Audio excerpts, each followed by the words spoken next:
Bonjour à tous, voilà donc ma petite vidéo tuto concernant l'installation d'un GPS Android sur les Mégane 3 avec l'option TomTom. Voilà, beaucoup de gens disent que voilà, ce n'est pas possible d'installer un poste Android quand on a le TomTom en voiture. Donc effectivement, alors c'est tout à fait possible. Il est vrai que ce n'est pas aussi simple que les Mégane avec l'option autoradio classique avec le simple petit affichage des portées. Là, ces versions-là, donc ces versions plug and play, voilà, on débranche, on rebranche, ça marche.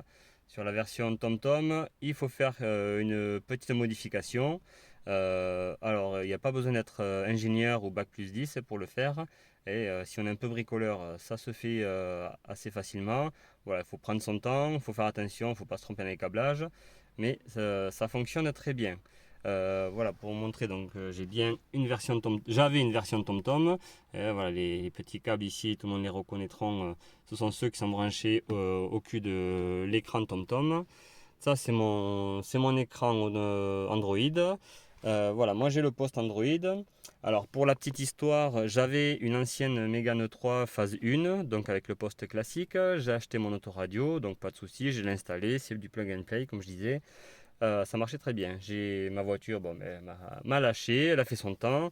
J'en ai racheté une qui avait cette option TomTom. Donc quand je m'étais renseigné, on me disait non, non, on peut pas, c'est pas possible, c'est pas possible. Donc j'étais un petit peu blasé parce que bon, à 400 € le poste, ça me faisait chier. J'ai après des recherches et tout ça, et surtout de l'aide, j'ai rencontré une personne sur Facebook qui s'appelle Jacques, que je remercie énormément. Grâce à lui, j'ai pu finaliser l'installation en ce qui concerne la modification du petit câblage. Donc je vais vous expliquer un petit peu tout ça. L'autoradio, bon, en lui-même, bon, on l'installe comme les versions classiques et vous trouverez les vidéos sur YouTube pour vous montrer comment on installe un poste Android. Ça, c'est la même chose. La seule différence, donc avec le TomTom, c'est que pour le TomTom, quand vous sortez l'écran TomTom que vous débranchez derrière, donc vous avez cette fiche qui est branchée au cul. Celle-ci ne sert plus à rien. Vous la laissez de côté. Par contre, vous avez le faisceau CAN à les récupérer qui est connecté à ce boîtier. Ce petit boîtier, il se trouve sous le tableau de bord à ce niveau-là, ici. Voilà. Alors moi, j'ai réussi à l'attraper en passant mes mains par la trappe là, à aller l'attraper. J'ai des petites mains, voilà, je n'ai pas des grosses mains. Je me suis un petit peu écorché, mais j'y suis arrivé. D'autres personnes diront, voilà, apparemment, moi j'ai pas testé, mais apparemment on peut y accéder depuis le dessous par le pédalier, par en dessous on arriverait à l'attraper. Bon, ça sera à voir. Voilà, moi comme je dis, j'ai réussi à le sortir par là. En ce qui concerne les modifications, du coup, donc, il faut se reprendre sur ce faisceau canne et il faut acheter des rallonges pour récupérer donc ce faisceau-là, pour le ramener jusqu'à l'autoradio. Voilà, donc moi j'ai acheté ces faisceaux là sur AliExpress, je mettrai le lien. Donc j'en ai acheté deux parce que c'est des câbles, des rallonges de 20 cm. J'en ai acheté deux pour être tranquille, pour pouvoir bien descendre jusqu'à derrière parce que bon, vous le verrez, l'accès n'est pas simple pour passer. Voilà, c'est tellement compact qu'il n'y a pas beaucoup d'espace pour passer. Donc moi j'ai pris de la rallonge. Et la deuxième modification à faire, c'est que sur le GPS TomTom, vous avez ce connecteur qui est branché donc au cul de l'écran. Ce connecteur renvoie les informations pour ce qui est airbag passager, ceinture de sécurité. Voilà, donc c'est là qu'il y a une modification à faire pour pouvoir, parce que sur le GPS TomTom, il faut renvoyer les infos là sur le câblage du CAN. Donc je mettrai une petite feuille où il y a les informations de savoir quel fil il faut récupérer pour les rebrancher où. Donc moi j'ai acheté ce connecteur aussi sur AliExpress. Comme ça, moi j'ai pas coupé les fils. Alors il y aurait l'autre méthode, ce serait simplement de couper les fils au cul de cette fiche pour aller les rebrancher là. Moi je l'ai pas fait dans le cas que si jamais je veux revendre ma voiture, je n'ai coupé aucun fil, tout ça. Je débranche mes câblages que j'ai fait, je rebranche mon GPS TomTom et ça repart. Voilà, moi j'ai rien coupé.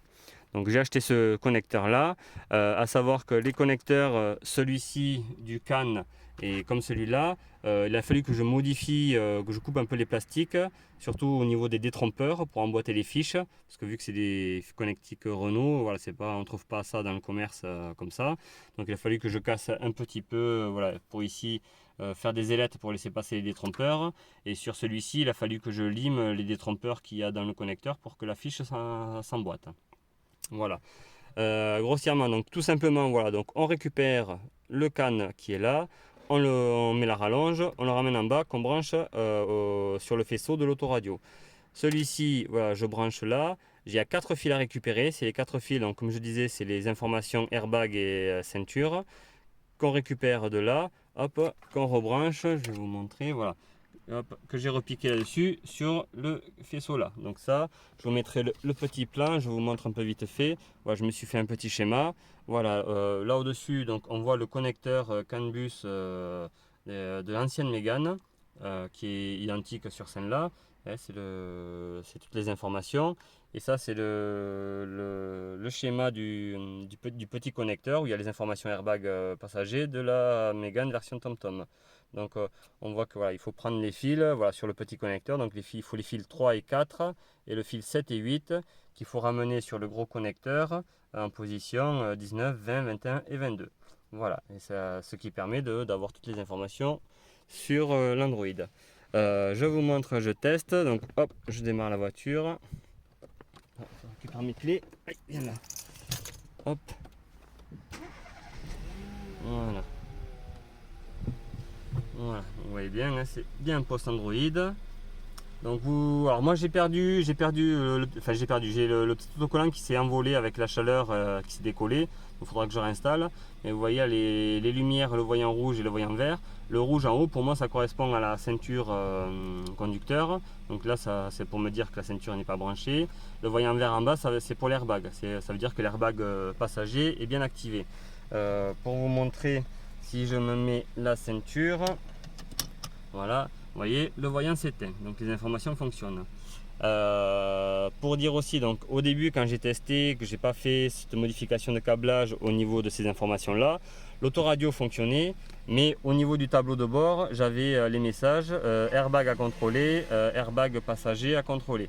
Voilà, donc c'est parce que tout simplement ce petit connecteur n'était pas raccordé et je n'avais pas les infos qui remontaient. Voilà. Grossièrement, voilà, c'est la seule modification. Alors, comme je disais, pas besoin d'être ingénieur, un peu bricoleur, un peu de patience, il faut y aller mollo, faut pas faire, et surtout, il ne faut pas se planter de fil parce que là, on peut cramer les calculateurs, ça peut déconner. Voilà, il faut y aller tranquille, faire les petits câblages, et après, le plus chiant, c'est de faire passer les fils en haut et en bas pour accorder. Donc ça fonctionne sur mon autoradio à moi. Moi, j'ai l'écran plus le poste ici, voilà. Maintenant, il existe des autoradios où tout est intégré, il y a l'écran et tout intégré. Le faisceau fourni avec, donc je ne sais pas si c'est vraiment pareil ou pas. A priori, j'ai cru voir qu'il y a des nouveaux faisceaux qui seraient compatibles, où justement il y a un connecteur qui permet de récupérer les informations de celui-ci pour le mettre au poste. Voilà. Comme je dis, moi l'installation fonctionne, mais c'est propre à mon autoradio à moi. Cette autoradio, moi je l'ai acheté il y a 3 ans pour ma première Mégane phase 1.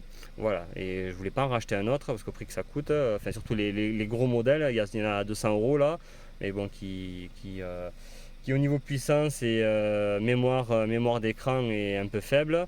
Voilà, moi ça reste très réactif et moi ça fonctionne très bien. Moi c'est paramétré, vous voyez, j'ai Waze. Hop, j'appuie sur mon bouton GPS, voilà, j'ai Waze qui s'active. L'autre petite info à savoir, c'est que du coup les commandes au volant fonctionnent. J'ai bien les commandes au volant, vous voyez, je monte le volume, je baisse, voilà, je coupe, ça fonctionne. Par contre, au niveau du joystick, là par contre, on perd les informations du joystick, ça ne fonctionne plus. Voilà, celui on le perd. Bon, moi en l'occurrence, je m'en fous un petit peu, d'autant que j'ai mon écran GPS, mon Waze, ma musique et mes trucs, moi ça me suffit. Voilà pour la petite vidéo, donc c'est faisable, voilà, faut prendre son temps, il y a juste 2 petites modifications à faire, et voilà, vous pourrez installer votre poste Android. Voilà, j'espère que cette petite vidéo vous aura servi. Si vous avez des questions, n'hésitez pas. Alors je ne promets pas de répondre en temps à la minute parce que je suis occupé. Je travaille à l'hôpital, donc je passe plus de temps à l'hôpital que chez moi ces derniers temps. Donc je ne pourrai pas forcément répondre de suite. Et voilà, je vous mets les petites vidéos. Voilà. Allez, bon courage à vous et si besoin, n'hésitez pas. Et encore merci à Jacques qui m'a aidé pour finaliser tout ça.